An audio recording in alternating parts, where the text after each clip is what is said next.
జలదిగ్బంధంలో సుమారు 200 విల్లాస్ ఉన్నాయి. వరద కాలువల కబ్జా వల్లే ఈ స్థితి అని ఆరోపణలు చేస్తున్నారు. ఎగువ ప్రాంతాల్లో 2 రోజులుగా కురుస్తున్న వర్షాల కారణంగా వాగు పక్కనే ఉన్న విల్లాల్లో వరద నీరు చేరింది. నాలాల ప్రవాహానికి అడ్డుగా ఈ విల్లాస్ నిర్మాణాలు చేపట్టినట్లు స్థానికులు ఆరోపిస్తున్నారు.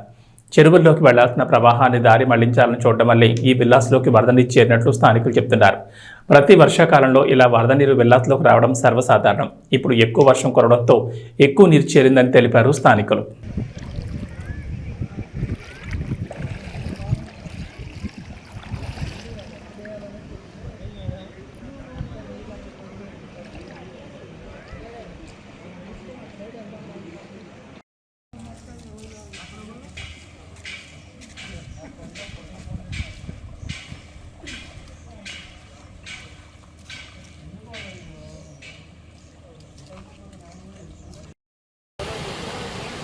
चलो